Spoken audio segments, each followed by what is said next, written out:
Before I get started into the subject, I would just like to thank all of my viewers for your wonderful and loving support.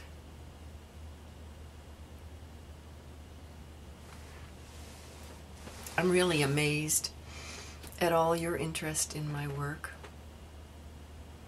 I figure once a week is about right for me to produce new content so I won't overwhelm me or you too much. There's a big army of us EXJWs producing wonderful content.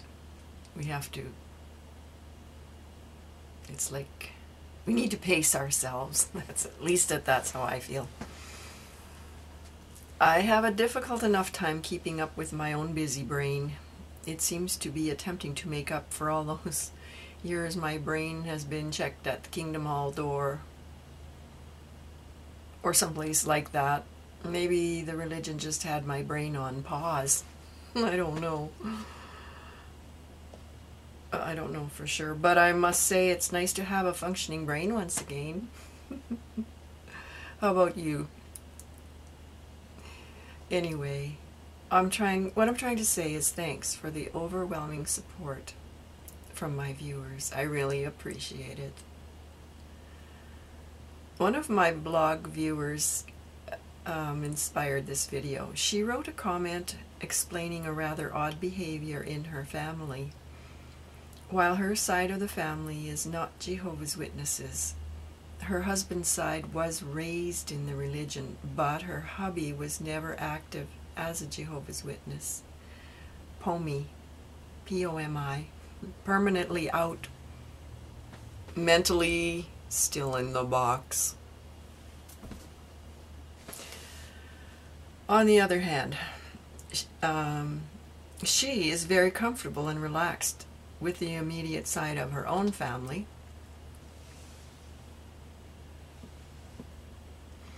And they freely express and interact with one another lovingly. But on the other hand, when her hubby's religious family members sporadically come around, sporadically, good word, that's how it's described even in my family too. When they sporadically come around, she senses a very different feeling than this natural, loving environment or interaction.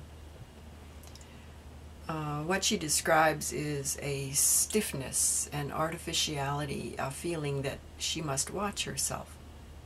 Why would that be? What is that? Is it really true that Jehovah's Witnesses' religious judgment and comparison generates a type of fear? Now, I understand what she's talking about. Anyone who's an ex-member of the Jehovah's Witnesses understands what she's talking about. Likely even members of other high control groups understand what she's talking about too. She's not alone. She's not alone in this. And neither are you. Neither am I.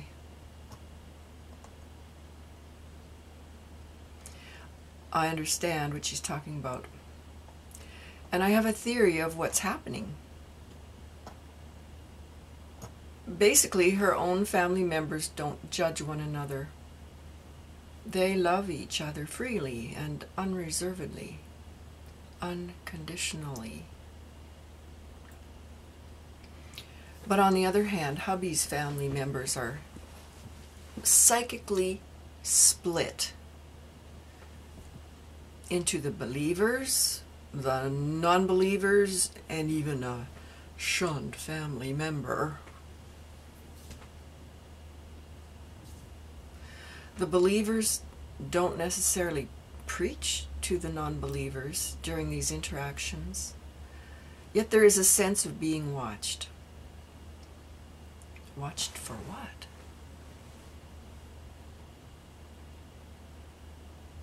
Watched for signs of a softening toward the religious agenda? Perhaps. Now, with respect to judgment and comparison in a family, let's see. Thinking back to my Bible thumping days, I heard many a talk about winning believers without a word. It's a scripture about winning unbelievers without a word. So even though the reader's in-laws don't speak openly about an agenda, sensitive souls are able to discern an ulterior motive. It's that uncomfortable feeling of being watched which presents itself whenever her in-laws are around. The believers judge the non-believers, the doubters, the apostate. The believers believe the unbelievers aren't measuring up in some biblical way. Of course, the unbelievers can sense the rift. It's not conscious sensing, it's more unconscious, I figure. The distinct air of superiority that the believers hold over the unbelievers.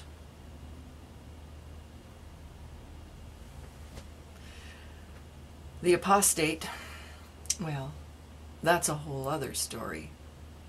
They are already dead in the believer's eyes. Believers avoid us whenever possible. They openly shun us. I know, because I used to be a believer. Now the believers openly shun me. To them, I'm mentally diseased. I'm dead.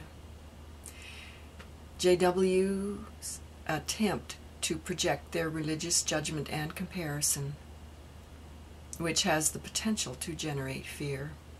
It's very weird as an observer to watch the body language of such a family group. Now, judgment and comparison in congregations. Imagine that. Then it gets really spooky. The believers are even encouraged to compare and judge another believer.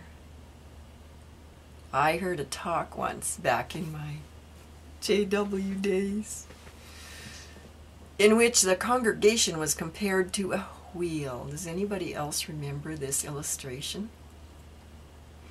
The wheel consisted of a hub, the spokes, and the rim. Now the hub was the Watchtower Corporation's global head office, and the spokes were the measuring rod of religious activity outward from that hub. Now if a member was close to the hub, they were considered very active and busily engrossed in their reading of the Watchtower publications, involved in door-to-door preaching activity, and attending and participating in 5 meetings per week, faithfully. Well, it used to be 5 meetings a week when I used to attend. Now, Jehovah's Witnesses used this spoked wheel to judge the spirituality of others within the congregation. Anyone outside of you on the spokes was considered less spiritual. So avoid them. Avoid them. They're not good enough. Heaven forbid members would choose to live on the wheel rim. The wheel rim. Why, those folks were at risk of being lured away from the safe confines of the religious order.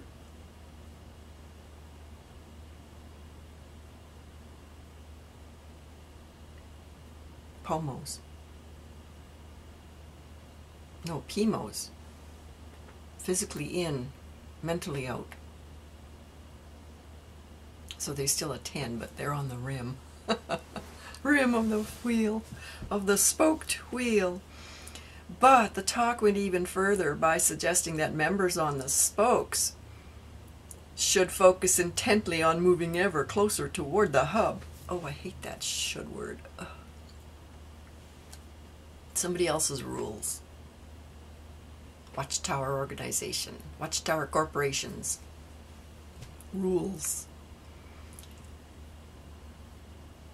So members on the spokes intently move closer toward the hub, and they were counseled to consider not even associating with another member further out on a spoke from them, because those ones may be less spiritual. So beware, beware. Such religious judgment and comparison generated much fear among the members.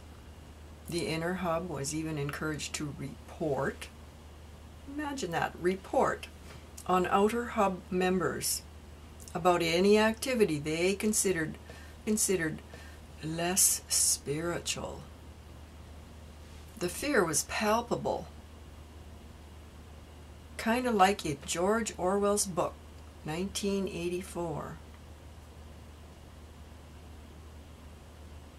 It was truly a frightful experience. I am one who knows from experience.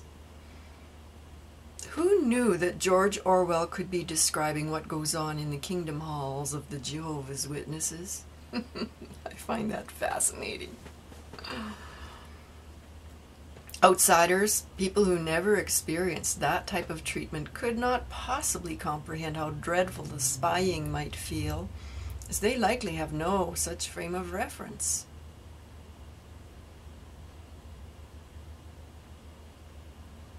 It may sound quite incredible to some.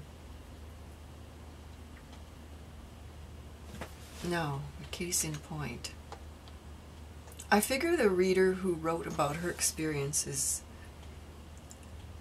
is sensitive to the fluctuations in feelings of unconditional love, caring, and inclusion. Or this way, I guess, this way. Versus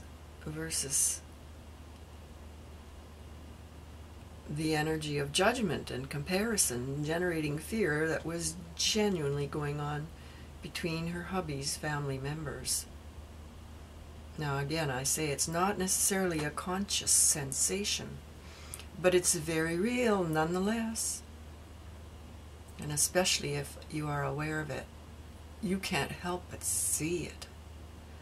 Let me know in the comments what you observe if you're in this situation. It'll be interesting. Now, the reader said to me, reading your blog helped me to put all of those sensations into words so as to validate my feelings. Anyway, I'm glad she found my words helpful. I believe her intuitive sense is correct. She has every right to trust her feelings, since that's clearly her inner guidance at work. And she's fortunate to come from a loving family, because she knows how to identify the feelings of love. Not all of us were that fortunate. And furthermore, her sensitivity has enabled her to continue showing love and understanding toward those odd in-laws. And even her husband at times, I'm sure, helps her to understand him better. She's in a unique situation of being able to love what some might consider to be the unlovable. What a wonderful privilege for her, because love is the only thing that is able to offset judgment and comparison and the fear. There's a scripture that says, perfect love throws fear outside, for folks who still believe in the Bible. Comments like hers make me glad I write and make videos now, since it seems to be creating awareness around a little discussed family dynamic which supports my sense that religious judgment and comparison indeed creates and generates fear. I found that dialogue very insightful. So thank you, reader, for the great feedback. It is much appreciated. Well done, dear reader. If you like my video, Be sure to comment, like, subscribe, and click the notification bell if you wish to receive notifications from me next time I post a video. Have a wonderful day.